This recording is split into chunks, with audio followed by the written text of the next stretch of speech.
अस्सलामुअलैकुम। अहमद ज़हीर एकेडमी के साथ आज हम करेंगे यूसेट के मैथमेटिक्स के चंद इम्पोर्टेंट और ज्योमेट्री के जो चंद सवाल हैं तो वो करेंगे। आपने ये लाजमी देखने हैं। Point a point with no length width और हाइट, मतलब ये जो नुक्ता है इसकी ना लेंथ है ना विड्थ है ना हाइट है, इसे एक पॉइंट कहते हैं। क्या line straight path that extend infinitely into both direction, मतलब ये इस तरफ भी बढ़े और इस तरफ भी जो चीज़ बढ़े उसे एक लाइन कहते हैं। Line segment a part of line with two and points, मतलब दो एंड पॉइंट के साथ अगर कोई चीज़ हो ना तो उसे हम एक लाइन सेगमेंट कहते हैं। जैसे ये इसके दो एंड पॉइंट्स हैं। रे a line that start at one point and extend infinitely in one direction, तो वो चीज़ जो रे से कहते हैं, मतलब यहाँ से जो कोई चीज़ निकली है ना तो ये एक्सटेंड होती जा रही है आगे की तरफ, तो इसे हम एक रे कहेंगे। Plane a flat surface extending infinitely in all direction, तो प्लेन वो जो होता है जो ऑल डायरेक्शन में होता है, मतलब इस तरफ भी चला जाए इस तरफ भी चला जाए और ऊपर की तरफ नीचे की तरफ दी डायरेक्शन में और हर तरफ जैसे रोशनी फैलती है ना तो उसे प्लेन कहते हैं। एंगल्स एंगल्स हैं और इसकी टाइप्स ऑफ एंगल्स हैं। एक्यूट एंगल वो होता है जो लेस देन 90, इनको आपने याद रखना है, ये बहुत इंपॉर्टेंट ही एमसीक्यूज हैं और एज सेम ही आते हैं एमसीक्यूज में। राइट एंगल जो एग्जैक्टली 90 का हो, जैसे ट्राई एंगल होता है right angle triangle. Obtuse angle more than 90 and less than 180, ये बहुत ज़्यादा इंपॉर्टेंट एमसीक्यूज है। एब्सट्यूस एंगल स्ट्रेट लाइन जो होता है मतलब 180 का होता है। रिफ्लेक्स एंगल मोर देन 180 और फुल एंगल 360 का होता है, ये बात भी आपने याद रखनी है। एंगल्स पेयर कम्प्लीमेंट्री एंगल वो एंगल होते हैं जिनका सम 90 हो, जैसे 60 plus 30, 50 plus 40 S same. Supplementary angle वो होते हैं जिनका सम 180 हो।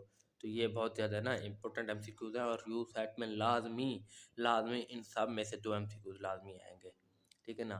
Vertical opposite angle always equal, तो और एडजेसेंट एंगल वो होते हैं शेयर आ कॉमन आर्म। एडजेसेंट एंगल मतलब कॉमन आर्म, ये देखें यहाँ से यहाँ और यहाँ, ये एडजेसेंट एंगल होते हैं।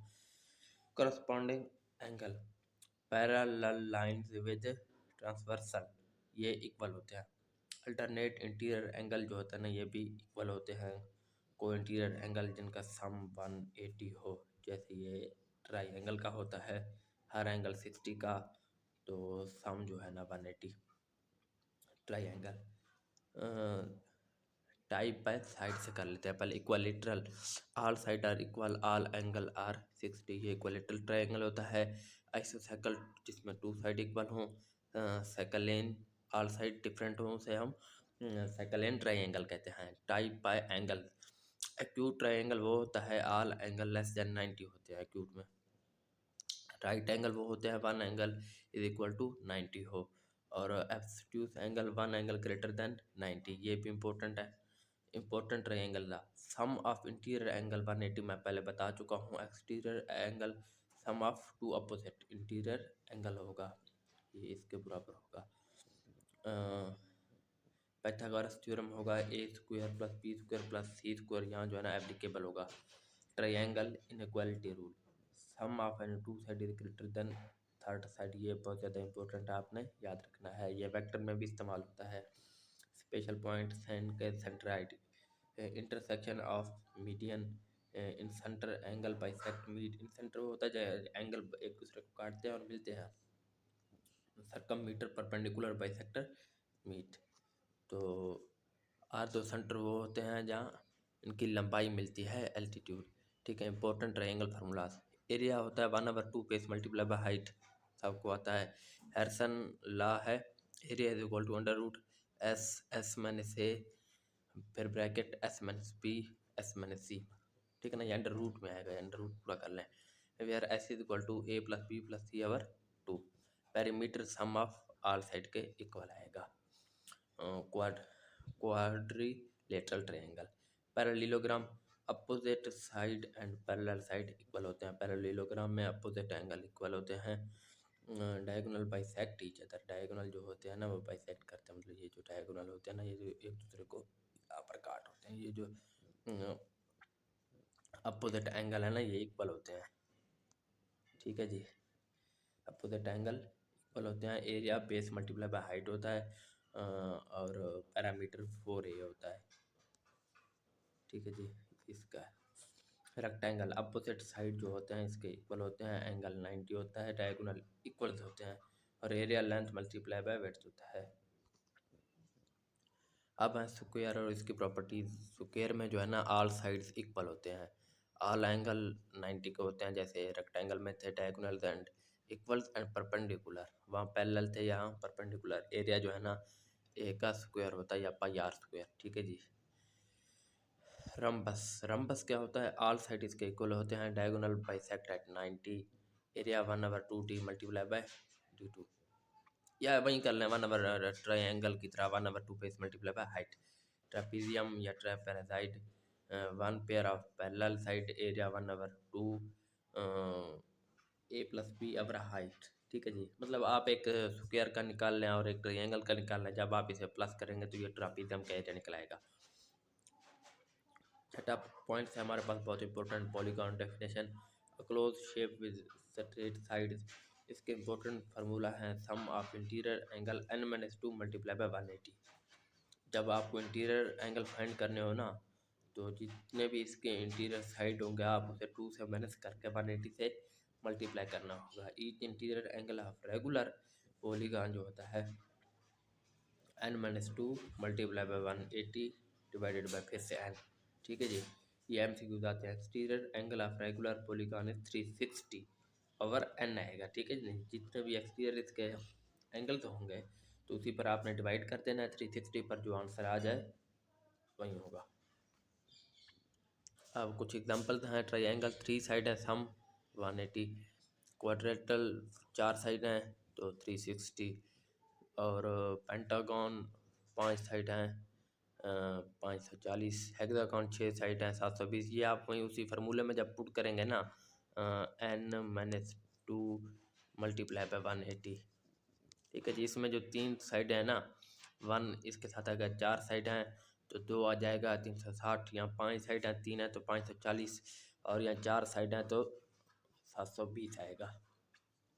सर्कल ज्योमेट्री टर्म, रेडियस जो है ना सर्कम सेंटर टू सर्कमफेरेंस तक आएगा। ठीक है जी। डायमीटर 2r होता है हमेशा, इसका मतलब ये सर्कल है तो ये इसका रेडियस हो गया, और ये जब पूरी लाइन होगी तो ये इसका डायमीटर होगा, डायमीटर 2r होगा। Card line between 2 point and circle, यहाँ से यहाँ तक अगर कोई डिस्टेंस है तो इसे हम कार्ड कहेंगे, या यहाँ से यहाँ तक इसे हम कॉर्ड कहेंगे। ठीक है जी।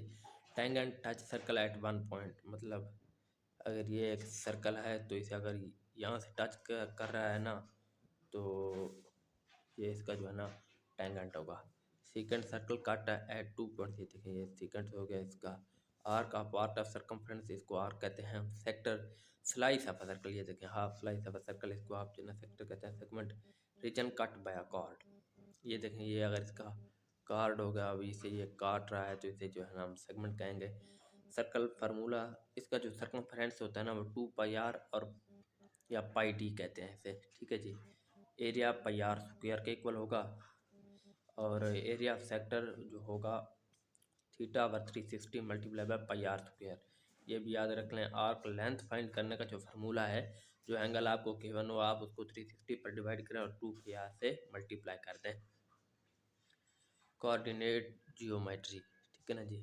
कोऑर्डिनेट जियोमेट्री में डिस्टेंस का फार्मूला है अंडर रूट है यहाँ x2 माइनस x1 का square plus y2 minus y1 का स्क्वायर। मिड पॉइंट में फाइंड करना है आपने x1 plus x2 over under root 2 और y1 plus y2 over under root 2 आएगा। ठीक है जी।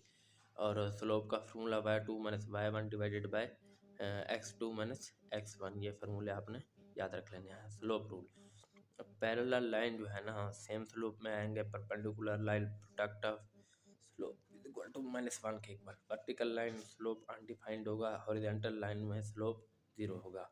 ज्योमेट्री मेंसुरेशन, ट्यूब का वॉल्यूम एक ट्यूब होता है, सरफेस एरिया 6a², ट्यूबाइड वो होता है इसमें जो है ना आपने वॉल्यूम अगर फाइंड करना, length multiply by width multiply by height होगा, और surface area 2 length plus width plus length plus height plus width plus मतलब AB plus BC plus CA, वही बात है। सिलेंडर का जो है ना अगर आपने फाइंड करना है कर्व सरफेस एरिया 2πRH है, total area 2 pi R plus H होगा और volume pi are square H के इक्वल होगा। सफियर का surface area 4 pi are square होता है, वॉल्यूम 4/3 पाई आर क्यूब होता है। ठीक है जी। कौन इसका volume 1/3 pi are square H के इक्वल आ जाता है। Curved area pi R L होता है और L slant height. Transformation translation जो है ना, इसकी स्लाइडिंग होती है, रिफ्लेक्शन मिरर इमेज होती है, रोटेशन टर्निंग अराउंड पॉइंट। ये डेफिनेशन है इनकी। इनलार्जमेंट या स्केलिंग जो होता है इंक्रीजिंग और डिक्रीजिंग। इनलार्जमेंट जो होता है ना इंक्रीजिंग होती है और स्केलिंग जो है ना डिक्रीजिंग साइज होती है। ठीक है जी। अब ये ज्योमेट्री के हो गए, तो अब मज़ीद कुछ हम इम्पोर्टेंट करते हैं। मैथ के कुछ अर्थमेटिक के रूल हैं। नेचुरल नंबर 1 2 3 होते हैं, होल नंबर जिसमें 0 1 2 3 हो, और इंटीगर जो होते हैं माइनस से शुरू होकर -3 to 1 फिर +1 2 3। रेशनल नंबर पी और क्यू होते हैं। इरेशनल नंबर पाई √2 √3 होते हैं। Real number all rational plus irrational number जो होते हैं। बोर्ड मास रूल है। पहले सबसे पहले आप ब्रैकेट को हल करेंगे, फिर ऑर्डर पावर को, स्क्वायर रूट्स को, फिर डिवीजन को, फिर मल्टीप्लिकेशन को, और फिर एडिशन, फिर सब्सट्रैक्शन। ये सीक्वेंस आपने याद रखनी है बोर्ड मास की। ठीक है जी। परसेंटेज फाइंड करने का ये जो तरीकाकार है, परसेंटेज इज इक्वल टू जो वैल्यू आपको गिवन हो उसके जो टोटल से आप डिवाइड कर दें। मतलब आपके 50 है वैल्यू, तो आप उसको टोटल वैल्यू 100 है डिवाइड करते हैं और 100 से मल्टीप्लाई करते हैं, तो ये 50% बनेगी। ठीक है जी। ये थोड़ा सा समझाने के लिए था। बाकी आपको पता होगा परसेंटेज इंक्रीज़ है, इंक्रीज़ जितनी परसेंट वो इंक्रीज़ हुई है, और डिवाइड करते हैं ओरिजिनल से 100 से मल्टीप्लाई। अगर डिक्रीज़ हुई है तो डिक्रीज़ और नीचे ओरिजिनल वैल्यू मल्टीप्लाई बाय 100 करते हैं। प्रॉफिट परसेंटेज जो होता है, ये फार्मूला आप उन्हें लाजमन याद रखना है। ये फार्मूला देख रहे हैं, इसको यहाँ जो है ना आप याद रख लें, ये बहुत ज़्यादा इंपॉर्टेंट है। Profit is equal to profit over cost multiply by 100। अब आप यहाँ से प्रॉफिट परसेंटेज भी फाइंड कर सकते हैं इस फार्मूले से। ठीक है ना जी। इस फार्मूले से आप जो है ना कॉस्ट भी पता कर सकते हैं, प्रॉफिट भी पता कर सकते हैं, और परसेंटेज भी। लॉस ये है, loss percentage is equal to loss आ जाएगा कॉस्ट मल्टीप्लाई बाय 100। ये दोनों फार्मूले जो है ना बहुत इंपॉर्टेंट है, ये आपने याद रखना है लाजमन। Ratio and proportion, ratio a ratio b होता है, proportion a over b over c over d. इनके जो कुछ सवालात हमने बनाए हैं, तो एक अलहदा वीडियो है जो आपको शेयर कर दी जाएगी। डायरेक्ट प्रोपोर्शन इंक्रीज या इंक्रीज होती है। इनवर्स प्रोपोर्शन एक वैल्यू इंक्रीज हो तो दूसरी डिक्रीज हो, उसे इनवर्स कहते हैं। मगर एक वैल्यू इंक्रीज हो और दूसरी इंक्रीज हो तो उसे डायरेक्ट प्रोपोर्शन कहते हैं। अगर कोई सवाल आ जाए कि जो है ना इसे प्रॉफिट 100% हुई है और दूसरे को भी 100%, ये कौन सी प्रोपोर्शन है, तो आपने कहना ये डायरेक्ट है। अगर मतलब एक को फ़ायदा 100 का है, दूसरे को नुकसान 50 का, तो ये इनवर्स प्रोपोर्शन होगा। एवरेज के सवालात हैं। Average is equal to sum of value और नंबर, ये तो आसान से हैं। To add new value, new average जो है old total plus new total और न्यू काउंट आएगा। ठीक है जी। ये चंद इंपॉर्टेंट है टाइम, स्पीड और डिस्टेंस वाले। Speed is equal to distance over time, time is equal to distance over speed. मतलब आप ये पहले याद रख लें और इससे फार्मूला बनाते जाएं। Relative speed same direction, bigger से स्मॉलर हो, और relative speed opposite direction, sum of speed. मतलब अगर दो गाड़ियाँ जो है ना अपोजिट जा रही हैं, तो जो है ना ये देखिए ये एक है, और जब ये अपोजिट जा रहे हो ना तो इनकी स्पीड आपने सम कर देनी है, और जब ये सेम डायरेक्शन में जा रहे हो पैरेलल, तो इनकी स्पीड आपने माइनस कर लेनी है। ठीक है जी। ये आपने याद रख लेना है, बस यही बात है इसमें। वर्क टाइम है, work is equal to rate multiply by time. If A does work in X day, then A is 1 day works 1 hour X. If A and B work together, the combined work 1 hour X plus 1 hour Y। ठीक है जी। Algebra के चंद important फार्मूले हैं, और हमने इनके कुछ सवाल भी जो इम्पोर्टेंट फार्मूले और साथ में बनाए हैं वो हम आपको शेयर कर देंगे। A प्लस बी का स्क्वायर, ए का स्क्वायर प्लस बी का square plus 2ab a minus B का स्क्वायर, ए का स्क्वायर प्लस बी का स्क्वायर माइनस 2 ए बी आ जाएगा, a square minus b square is equal to A plus B, A minus b, ये important है। A plus B का cube is equal to a का cube plus B का cube plus 3ab A plus B, A का cube plus B का cube A plus B, A square minus A B plus B का square.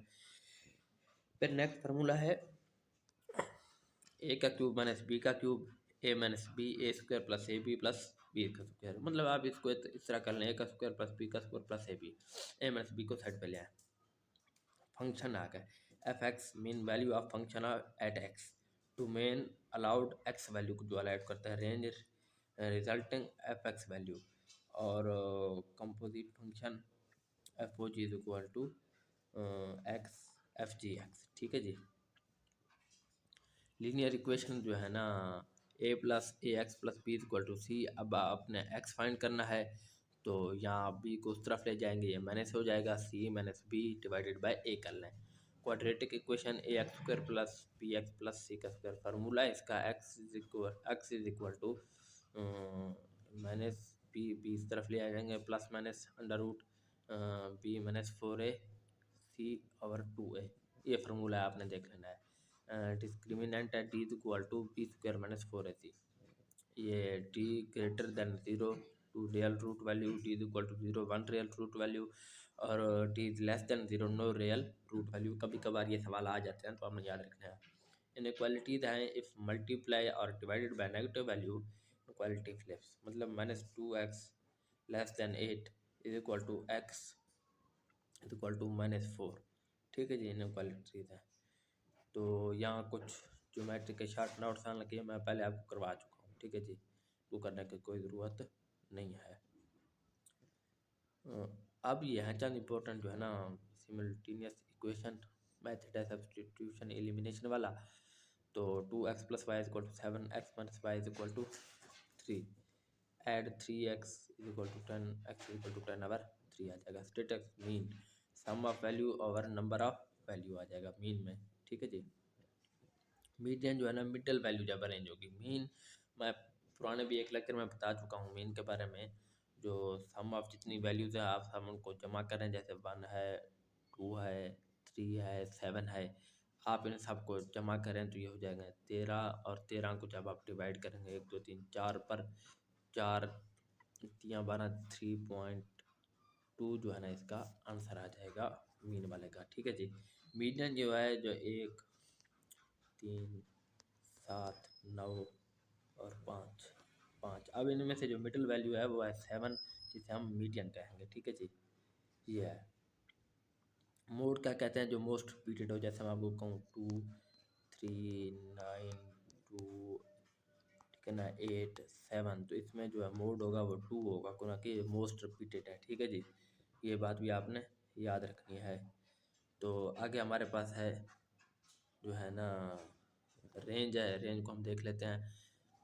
Range जो है ना maximum से minimum तक होती है। स्टैंडर्ड डेविएशन बेसिक मोड होते हैं। तो show how spread out values are. ठीक है जी। सिनेरियो बेस्ड चंद मेंटल मैथ के सवाल होते हैं। 10% अगर आपने फाइंड करना है किसी चीज़ का, जैसे आप 90 का जो है ना 10% कितना होगा, तो ये 9 होगा। ये आपने याद रख लेना है ना। अगर वो कहे 5% कितना होगा, मतलब ये है 100 को 10 पे डिवाइड कर दें तो 10 आएगा। इसका 5% कितना होगा, वो होगा 5 के इक्वल होगा। ठीक है जी, ये भी आपने याद रखना है। जो भी सवाल हो आप उसको इसी तरह करके तो आप कर सकते हैं। 1% डिवाइडेड बाय 100, मतलब अगर आपसे कहें 200, हमारे पास जो है ना 200 है, तो इसका 1% क्या है, जिसको आप 100 पर डिवाइड करते हैं। 2 इज इक्वल टू 1% ऑफ 100।